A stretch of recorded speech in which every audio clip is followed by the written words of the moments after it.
안녕하세요. 반갑습니다. 오늘은 그 사주의 그 충에 대해서 한번 알아보겠습니다. 충. 이 충은 어떤 그 변화, 변동, 전환, 뭐 이런 그 수식이 들어가잖아요. 새로운 것에 대한 변화, 새로운 것에 대한 변동, 새로운 것으로 인한 전환. 근데 이게 새로운 것이 좋다 나쁘다라고 이렇게 여기서는 설명할 수 없어요. 만약에 어떤 글자가 있는데, 어떤 글자가 사주에 있어요. 이렇게 있는데 이게 악행을 저지르고 있는 글자예요. 근데 충운이 들어오잖아요. 그러면 좋아지는 거예요. 악행하는 그 나쁜 성분이 정신 차리게 되는 상황이 되는 거거든요. 근데 만약에 이 글자가 사주원국에 있는 그 글자가 아주 좋은 역할을 하고 있다. 선한 영향력을 행사하고 있다. 하는데 충운이 오잖아요. 그러면 상당히 조심해야 되는 그런 상황이 되는 것입니다.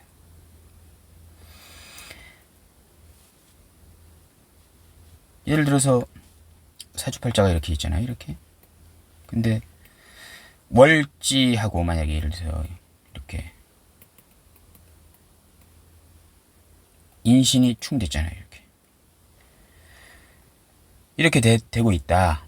이렇게 하게 되면 일단은 궁성으로 보시는 게 맞아요. 뭐 십성은 뭐 여기 일간이 여기가 어떤 거냐에 따라 가지고 간목일간인지 뭐 무토일간인지 병화일간인지 이거에 따라 가지고 이거는 이제 십성이 바뀌겠죠. 근데 이제 궁성으로 보게 되면 여기는 이제 그 부모 형제궁이잖아요. 여기는 조상궁입니다. 조상. 그리고 뭐 국가궁도 되고 선대. 이게 사회궁입니다.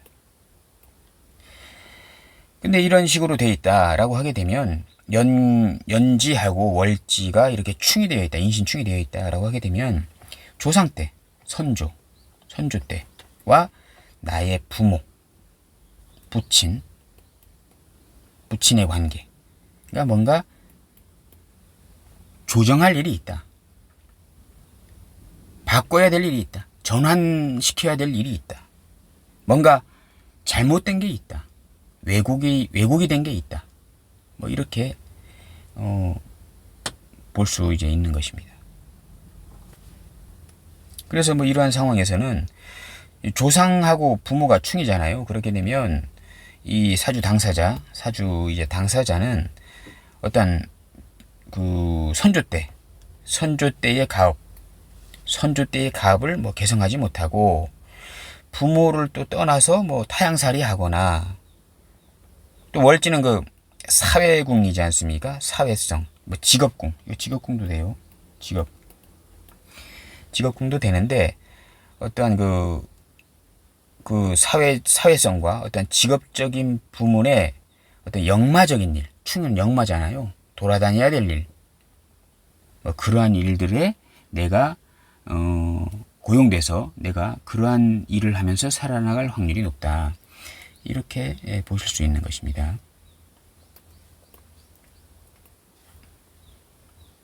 그리고 만약 예를 들어서 여기가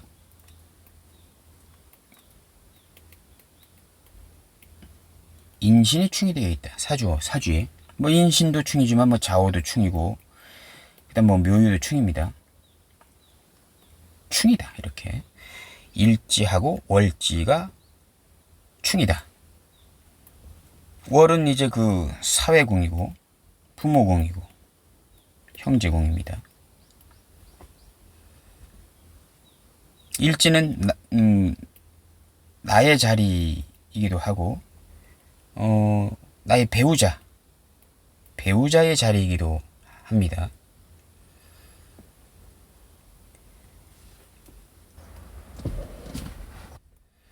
그러면 나하고 어떤 부모의 환경, 나하고 이제 형제의 환경, 이러한 사람들과 뭐 충동이나 동요, 불안, 뭐 이런 것들이 좀 생길 수 있는 사주 구조가 되는 것입니다. 뭐 의견의 어떤 조율이나 뭐 의견의 조정, 뭐 이런 것들이 자꾸 이제 부모하고 이렇게 좀 그러한 일들이 좀 많이 생길 수 있다. 근데 이게 평생 그렇지는 않습니다. 대운이 들어오잖아요. 10년에 한 번씩. 원래 태어나기는 나하고 이제 부모님하고 아니면 형제하고 자꾸 이렇게 의견 조정이나 조율을 하면서 자꾸 충돌거릴 수 있긴 하긴 하나, 그러한 성향으로 태어났기는 났으나, 대운에 만약에 예를 들어서 여기서 오화가 들어왔잖아요. 오화가 들어오게 되면 인오합, 이거 신호합이잖아요. 이거 임수하고 여기 정화에서 정임합이잖아요. 이렇게 되면 쌉지 않아요. 그러니까 이거 인신충을 무조건 나쁘다. 물론 이제 그 사주에 중요한 역할을 하고 있어요. 이 사주 자체의 이 충이 아니고 사주 자체에 어떤 예를 들어서 오화가 있는데 이 오화가 아주 좋은 역할을 하고 있어요. 근데 대운에서 자수가 와가지고 이 좋은 역할을 하는 오화를 깨버릴 때 그때는 이제 안 좋은 역할, 안 좋은 상황이 벌어질 수 있는 거지만, 사주 자체의 이렇게 충은요 서로 조정하고 충돌하면서 관계 개선을 해 나가는 팔자인 거예요. 이걸 무조건 나쁘다라고 하는 게 아니고요. 그래서 오화 같은 게 들어왔을 때는 인호합, 신호합 돼서 이때는 그 충돌을 하면서 어떠한 개선점을 찾아서 지금보다 더 나은, 더 좋은 환경을 만들어 나가기 위한 그러한 이제 대운이 되는 거예요. 이건 좀 어렵죠, 근데. 사주에 그래서 이 충이 있는 사람들이 발전성이 상당히 높다. 이렇게 보시면 되겠습니다. 합인 것은요, 예를 들어서 여기가 인호합이다. 인 있고 이렇게 합이다. 인호합이 됐잖아요. 부모궁하고. 이렇게 되면 부모에게서 받아먹을 건 많은 거예요. 근데 본인 스스로의 노력이나 어떠한 자기 개발을 해서 스스로 능동적으로 움직이려고 하는 그 능동성은 좀 떨어지는 거예요.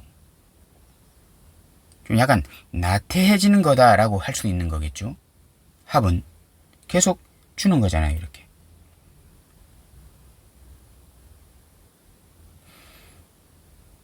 그런 겁니다. 만약 예를 들어서 여기가 병화일간이다.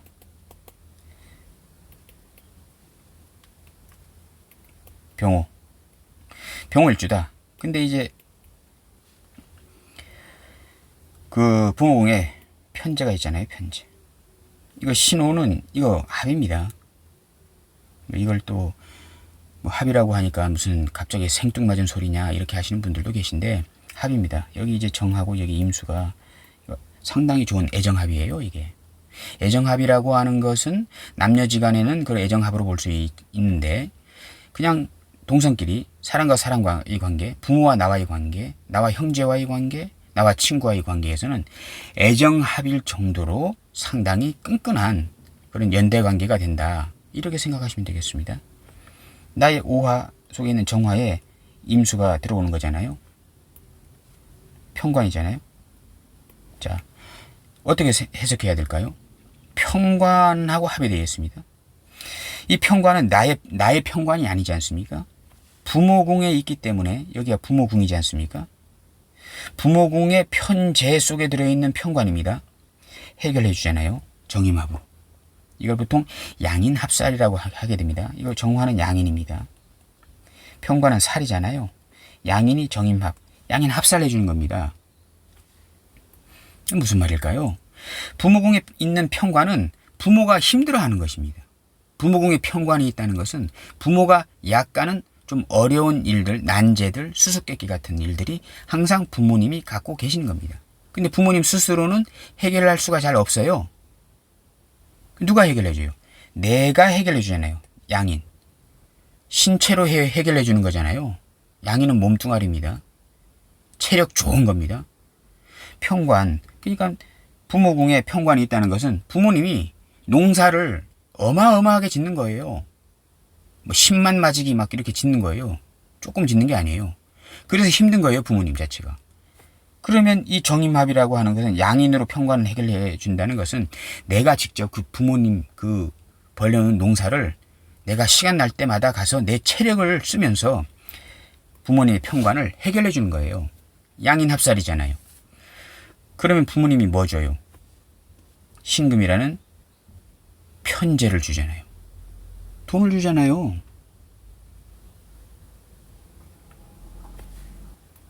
이러한 관계도 좋긴 한 겁니다. 상당히 괜찮은 거죠. 근데 그 편관이라는 것을 내가 해결해 줘야 된다는 조건은 있는 거예요. 이렇게 되잖아요. 이렇게 되게 되면 이건 뭡니까? 편인이잖아요. 편인. 편인은 상당히 우수한 두뇌 같은 것입니다.